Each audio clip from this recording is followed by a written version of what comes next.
Olá a todos.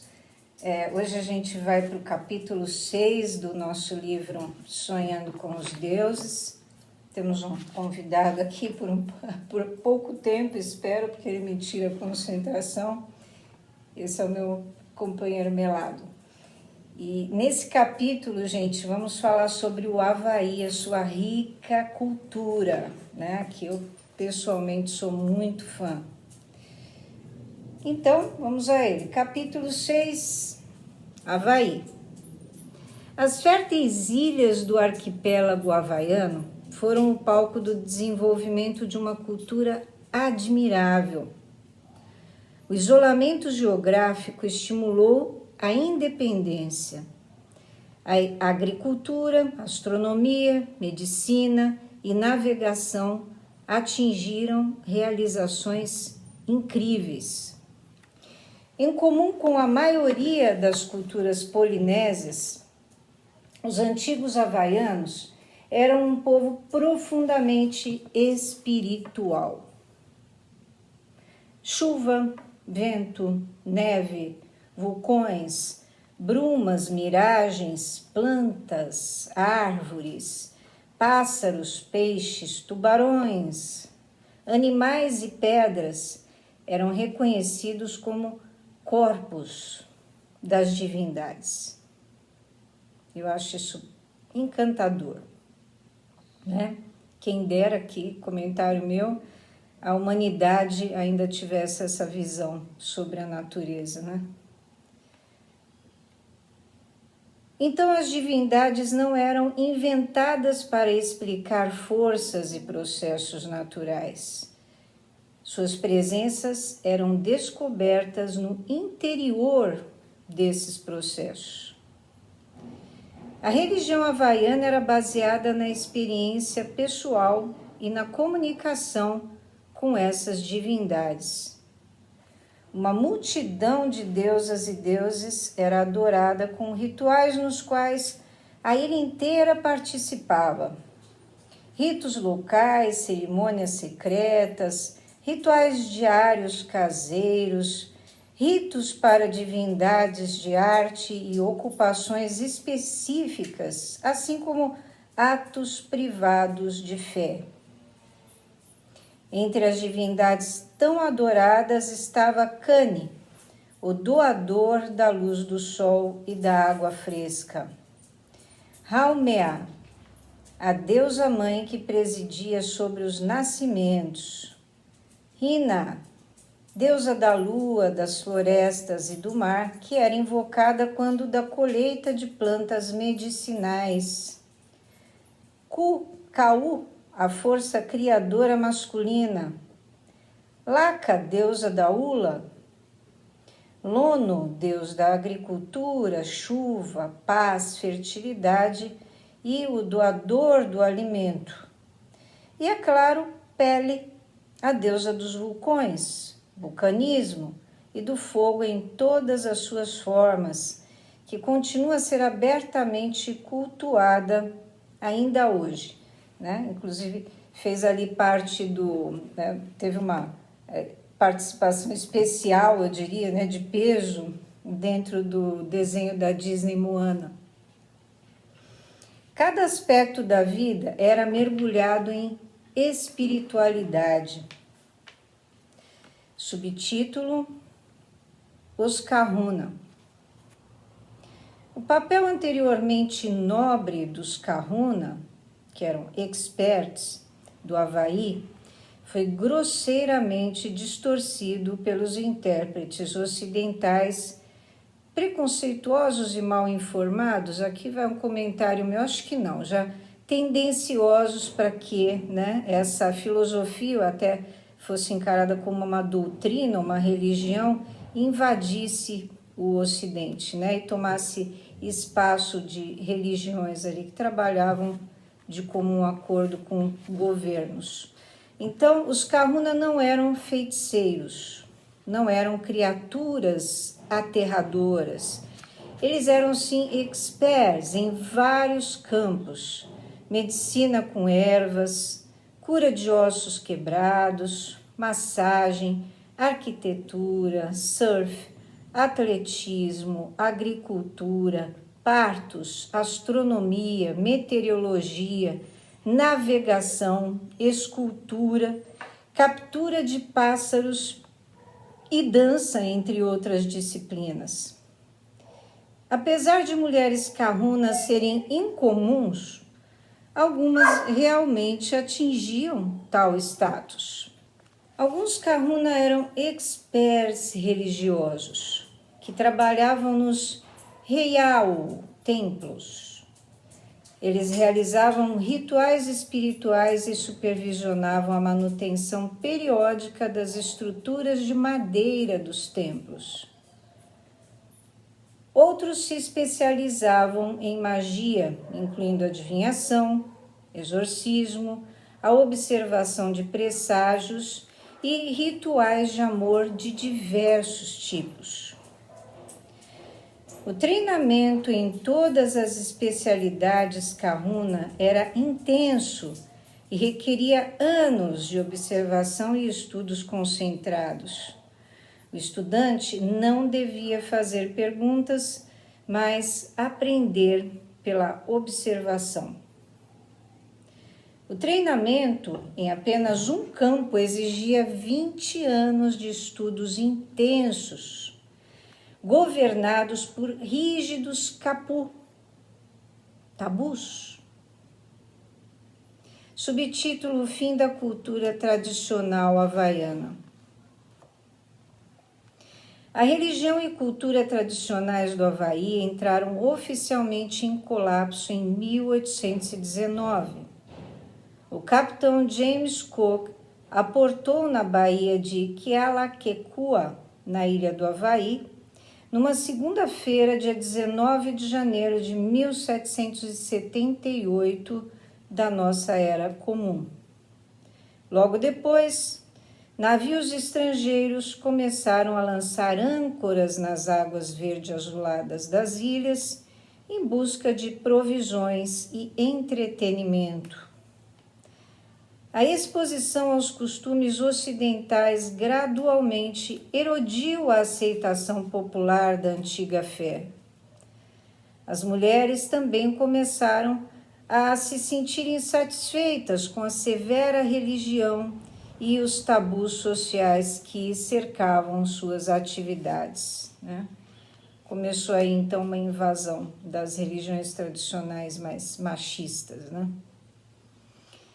Em uma incrível coincidência, os primeiros missionários vindos de Boston chegaram no ano seguinte, em 1820, logo após a religião tradicional havaiana, com o seu calendário de cerimônias e tabus, ter sido oficialmente abolida pelo rei Liholiho e seu kahuna-chefe Hekahewa. Kahahumanu, a poderosa viúva de Kamehameha II, também teve seu papel na destruição da fé, porque ela se interessou pelo cristianismo católico, né? Assim, o fim da religião tradicional havaiana chegou, não nas mãos dos missionários, mas por meio das ações dos próprios havaianos, que eram culturalmente influenciáveis. Os templos foram abandonados, alguns sacerdotes tiveram de ser expulsos deles. Milhares de kiri, imagens em madeiras de divindades complexamente esculpidas, foram destruídas. Ainda assim, muito secretamente, se agarraram à antiga fé.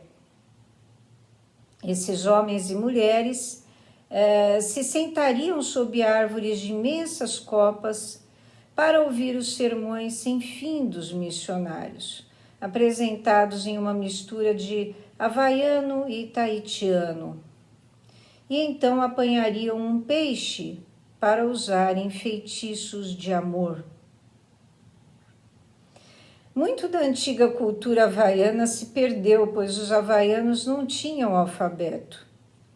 Não existem equivalentes havaianos da biblioteca de Assurbanipal, nenhuma tábua de argila, nenhum papiro antigo, mas, felizmente, alguns aspectos das informações tradicionais espirituais foram registrados em livros e jornais, tanto por estrangeiros quanto pelos próprios havaianos, logo após a chegada dos primeiros missionários.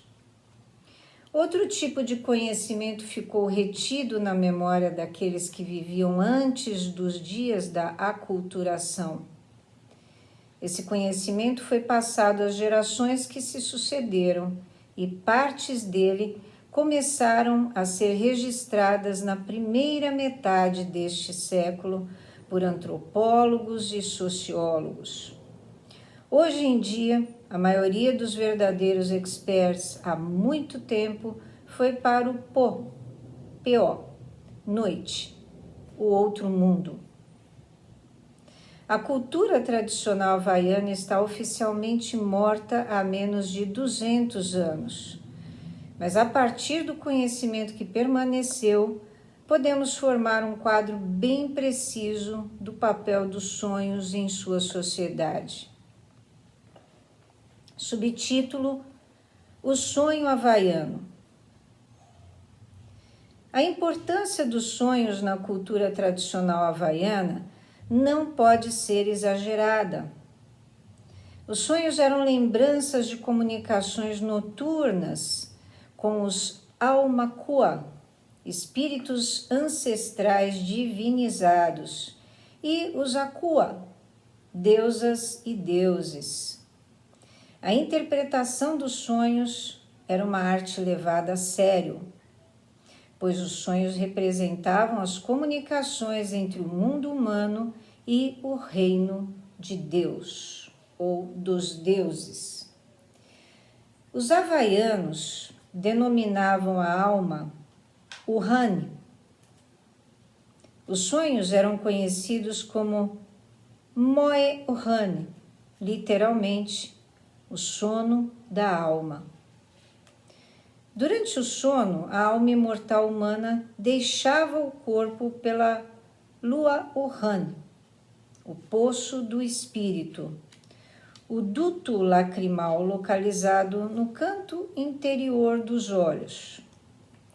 A alma humana vagueava neste mundo ou em outras realidades e vivia muitas aventuras. Visitava locais distantes ou outras ilhas. Encontrava-se com almas humanas estranhas e familiares e tinha outras experiências interessantes. Os sonhos, então, eram as lembranças das experiências e viagens da Uhane durante o sono. Era nesse estado de desapego físico que a Uhane encontrava-se com os seus Aumakua, espíritos ancestrais divinizados, e os Akua, deusas e deuses. Então, está aqui mais uma cultura que sonhava com os deuses, né? Mensagens divinas eram transmitidas com frequência nesses encontros. Ao amanhecer ou quando se cansava de viajar, a alma reentrava no corpo humano através da lua Uhane e o sonhador logo despertava. Os sonhos então podiam ser mensagens das divindades ou lembranças das aventuras da alma. E enquanto viajava durante a noite, os havaianos com frequência começavam a narrativa de um sonho com as palavras "meu espírito viu", em vez de "eu tive um sonho estranho". Subtítulo: Perigo na noite. O corpo humano adormecido era sujeito à possessão por espíritos perversos, que existem referências e rituais a mais de 400 mil deusas, deuses, espíritos e seres semidivinos. Esses podiam entrar no corpo criando pesadelos.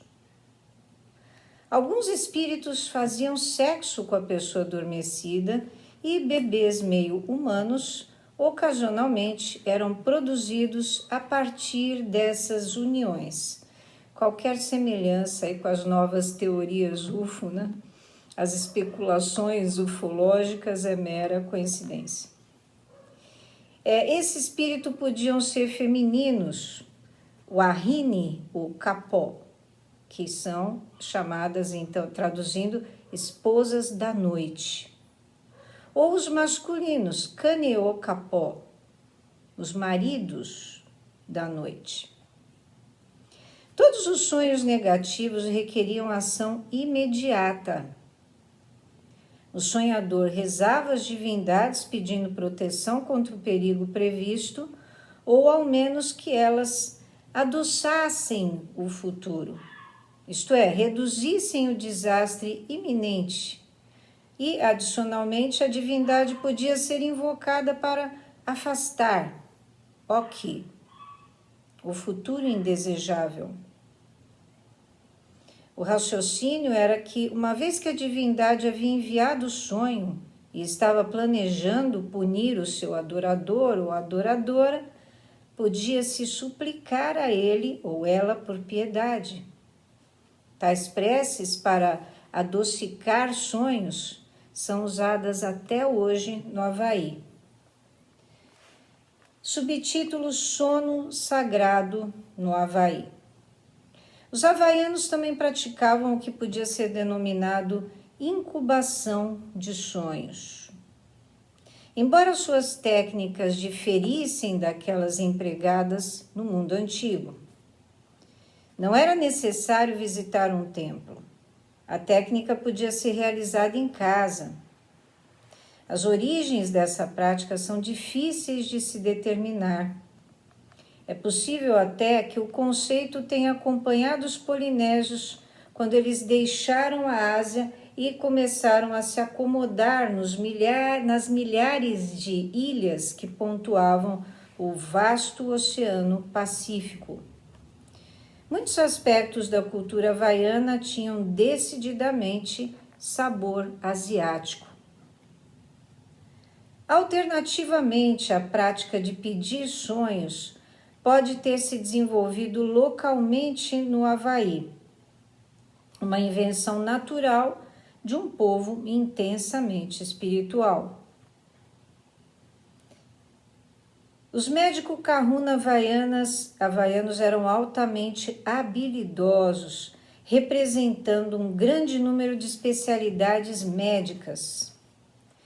Ocasionalmente, entretanto, um caso confundia os kahuna haha, que eram profissionais do diagnóstico, os kahuna lapahau, os que pesquisavam plantas curadoras, ou algum outro especialista médico. Quando isso ocorria, os kahuna diziam ao paciente que voltasse no dia seguinte. Naquela noite, enquanto o expert dormia, geralmente no templo de cura, a divindade dos kahuna aparecia em um sonho e fornecia o diagnóstico apropriado ou o tratamento.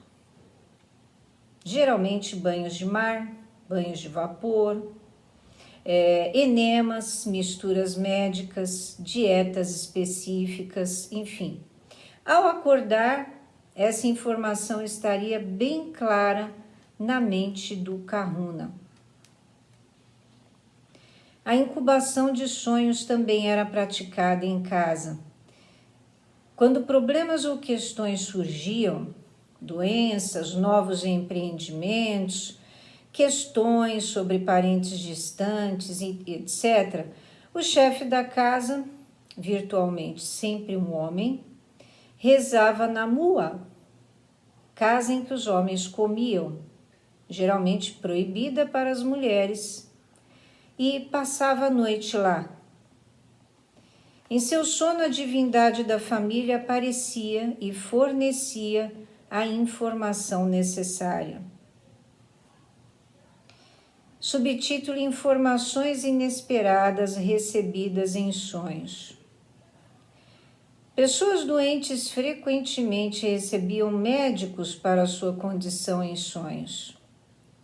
Tais prescrições eram bastante exatas e incluíam os locais onde os materiais podiam ser encontrados. Muitas dessas prescrições, que chegavam à noite, eram passadas a outros e se tornavam parte da medicina popular havaiana. O provedor da informação podia ser ancestral a muito falecido e divinizado, ou uma personagem desconhecida, ou até mesmo apenas uma voz. Esses remédios de sonho eram precisos: 2 punhados de uma erva, 4 sementes de uma planta, 3 banhos. Tais sonhos informativos persistem até hoje, né, com essas mesmas formulinhas aí. Informações de todos os tipos podiam ser recebidas inesperadamente em sonhos. Canções e às vezes até movimentos para a ula eram recebidos com frequência, geralmente de parentes falecidos. Mas pescadores podiam sonhar com a mais produtiva área do oceano na qual trabalhar. Até mesmo nomes eram recebidos em sonhos. Durante a gravidez, a própria mulher ou um membro da família, algumas vezes recebia o nome para a criança em um sonho. Né? Lembram do caso de José na Bíblia? Quem recebeu o nome acho que foi Maria, mas José também sonhou com a criança. Tais nomes, entre aspas, Inoapó, literalmente nomes da noite, eram fornecidos por divindades ancestrais, assim como pelos próprios deuses. Não usar esses nomes podia ser perigoso para o bebê. A divindade que trazia o nome seria a futura guardiã divina da criança.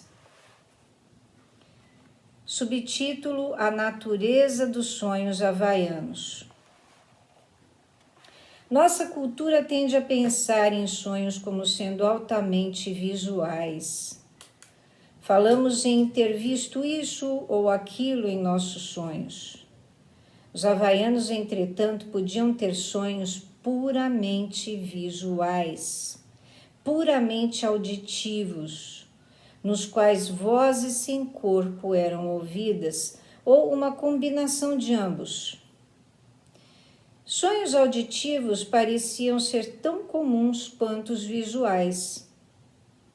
Suas mensagens eram óbvias e diretas e dificilmente necessitavam de interpretação.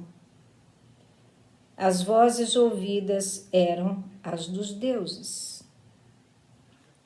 A maioria dos sonhos havaianos se relacionava com a família do sonhador, amigos, profissão e outras preocupações imediatas. Sonhos sobre viajar a exóticos lugares ou para realidades espirituais eram virtualmente desconhecidos. Os sonhos claramente refletiam as vidas diárias e as preocupações de seus sonhadores.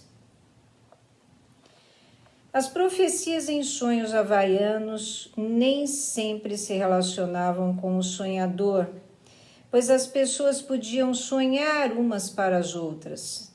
Né? Geralmente isso acontecia entre membros da família.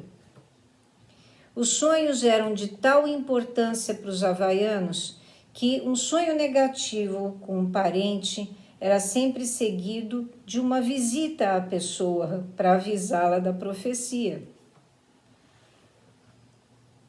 Subtítulo: Interpretação de sonhos.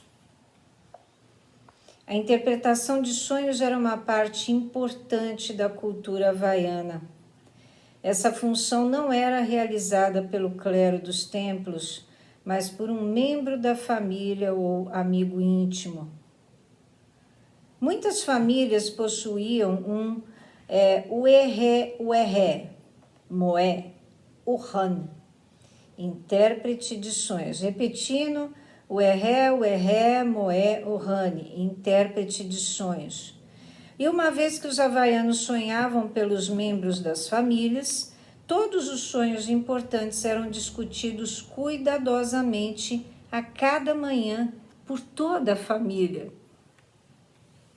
Incrível! Muitos sonhos não necessitavam de interpretação e, quando o sonhador acordava, a mensagem era bem clara. Tais sonhos eram chamados de moepi e pololei. Estes eram de natureza profética. Apenas os sonhos simbolicamente complexos, confusos ou preocupantes eram interpretados.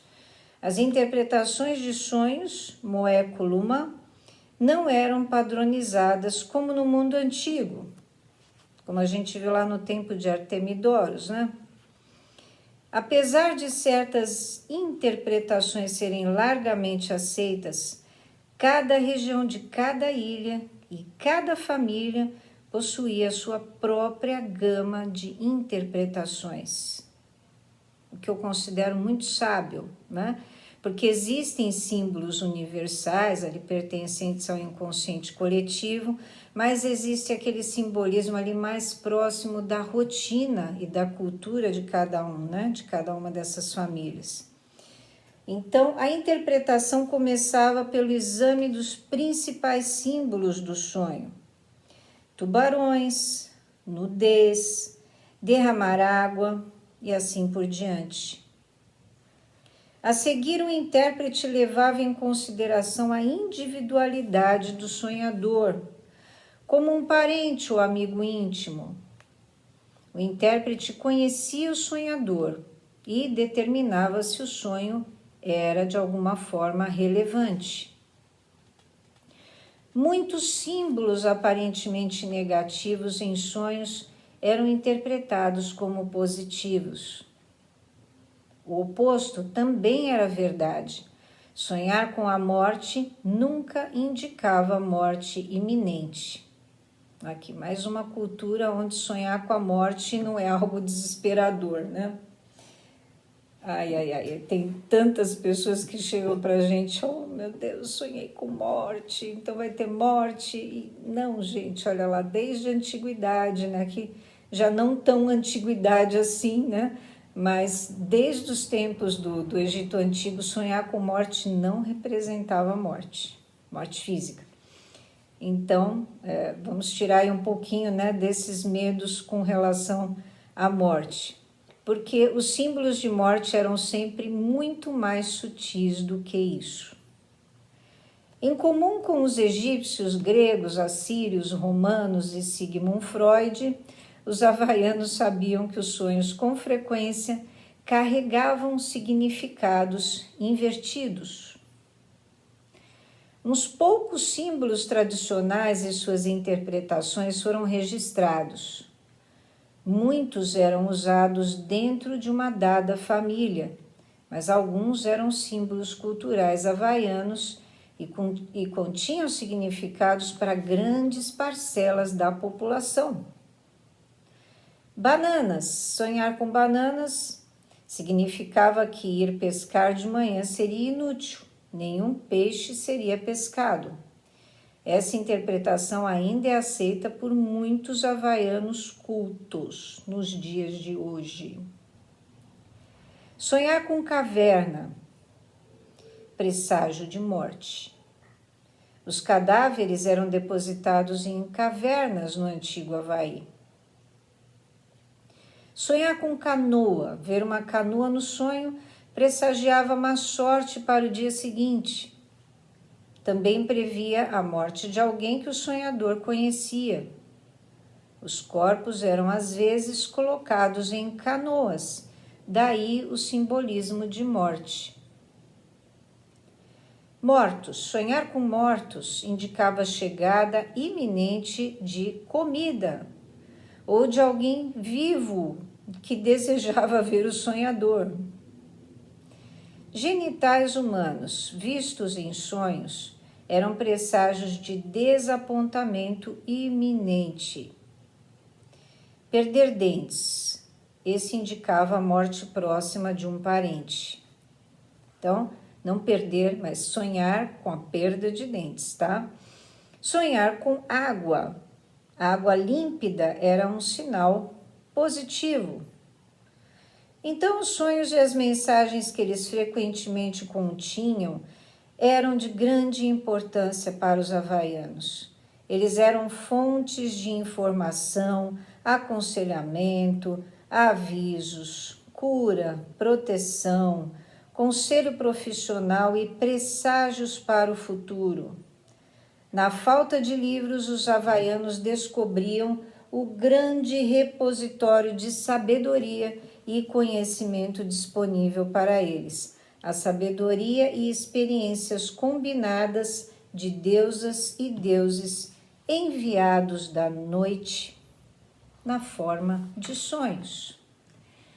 E aqui a gente conclui mais um capítulo que eu pessoalmente amei, espero que vocês também tenham gostado. Então, até a próxima, aonde nós falaremos sobre América do Norte. Ó. Já estamos chegando pertinho de nós aqui.